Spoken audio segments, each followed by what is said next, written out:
You're listening to the Property Nomads podcast, your one-stop shop for property, business and travel-related content, tying it all together to help guide you towards success. If you like the podcast, please share with others, subscribe and leave us a review. So get your gear together and let's get going. Welcome to episode 98 of the Property Nomads podcast. We're slowly edging our way towards that magical 100 mark. And we mark that episode with a superb guest. You do not want to miss that episode. We're going to talk about so much macroeconomics, commercial conversions, what's going on in the market, all of that and plus much more. So do not miss episode 100. But before that, next week, episode 99, where we have a really special guest going to be talking about offshore markets, how to internationalize your life as well. Values that we hold true at thepropertynomads.com, so do not miss them out. In fact, you should never miss any episode of the Property Nomads podcast out. And we've got a mini series coming up as well very, very soon, where we deep dive into various property strategies. We sit down with experts in their fields. That mini series is going to go through into the summer. Before we go into the main part of the episode, just want to give a shout out to landlordtoday.co.uk, because all the following latest market information has come from them, so really a thank you as well. Go and check out that website too, packed full of loads of useful information. Normally on the podcast we don't do market updates. It's not something that we've ever done, purely because we feel there are many websites and companies out there that will do it better than us. That's not to put ourselves down, it's just being realistic and pragmatic. However, some of these figures took me a little bit by surprise and some of them weren't surprising. So I thought I'd give a run through of what those points were and offer some practical advice with them as well. And point number one, demand from new prospective renters hit the highest level on record for the month of February. This is what new figures show. Given the fact that house prices are increasing, it's called inflation and so forth, and many people are priced out of buying a property, it doesn't surprise me that more people are shifting towards renting.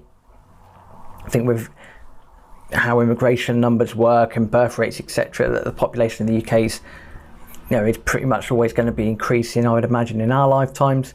So the fact that that's hit the highest level on record isn't overly surprising, but it is interesting to know.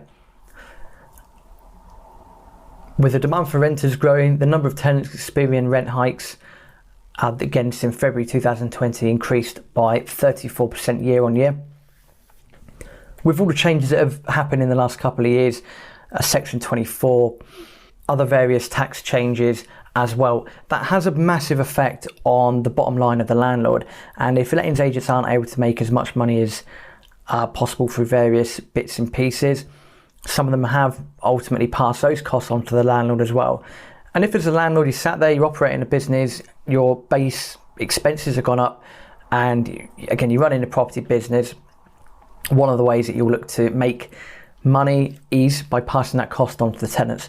Of course, some people will have property training and ebooks and books and so forth, but if your main role is property and property is all you got, in order to negate that effect of your bottom line going up, you will probably pass that cost on to the tenants. Again, when people in Westminster, civil servants, are thinking of these things, they're not quite thinking of the very bad knock-on effect, because the thing they're trying to implement to save the worst off being affected even more is going to affect the worse off even more. Doesn't quite make sense, but hey ho, it is what it is. Number three, number of landlords selling buy-to-let properties in February rose for the first time in 9 months. And because this data is February related, that could be a Brexit effect, not quite sure. But it could also be that and a combination of, again, with all the tax changes and various things coming in. Think of it as a barrier to entry. The more complicated something is, and the more challenges that you face within an industry, a lot of people sort of give up easier. So it doesn't surprise me again to read that the number of landlords selling buy-to-let properties in February rose for the first time. So the number of landlords that are selling buy-to-let properties rose for the first time in 9 months in February. That does make sense given everything else that has been going on that's not coronavirus related. Talking of coronavirus, number 4, despite the lockdown, there's only been a 2% increase in late rental payments according to new research.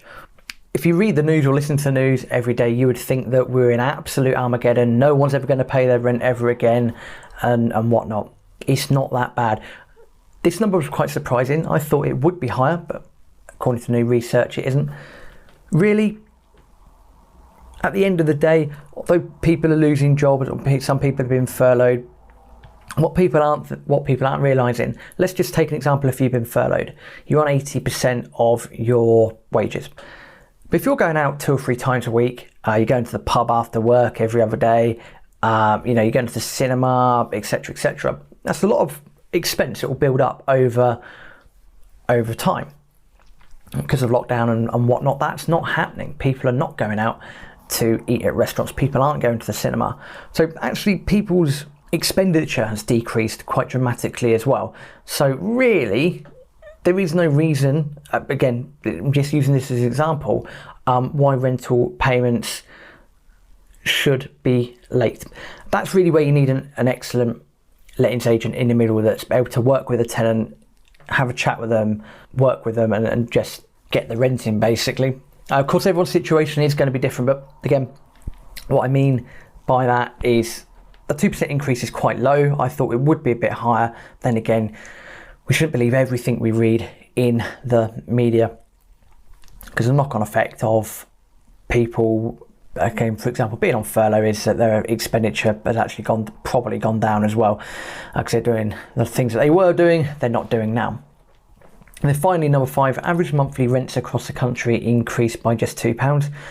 That gives an average of £775 during the second quarter of the year.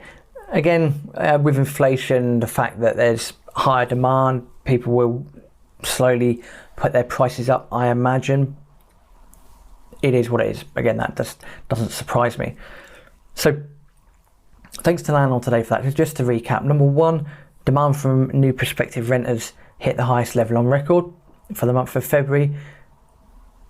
The number of tenants experienced, number 2, the number of tenants experiencing rent hikes in February increased on average of 34%. Number 3, the number of landlords selling buy-to-let properties rose for the first time in 9 months in February. Number 4, despite lockdown, there's only been a 2% increase in late rental payments according to new research.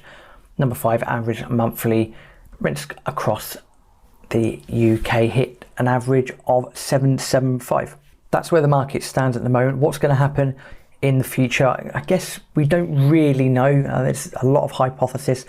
Though if you're in the process of buying or you're in the process of remortgaging, there are definitely a lot of things going on. The best people to speak to your power team, speak to your broker, do all of that. It's a bit of a manic time for everyone. Don't always believe everything that you read or that you see. Come back and join us next week, episode 99, offshore markets, internationalising your life. You're not gonna want to miss that at all.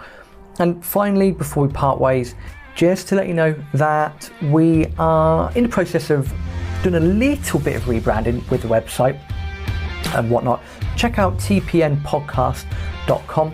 If you scroll halfway down, you can sign up to our weekly newsletter. By doing that, you'll get 2 free gifts as well. One is a very basic buy-to-let deal analyzer.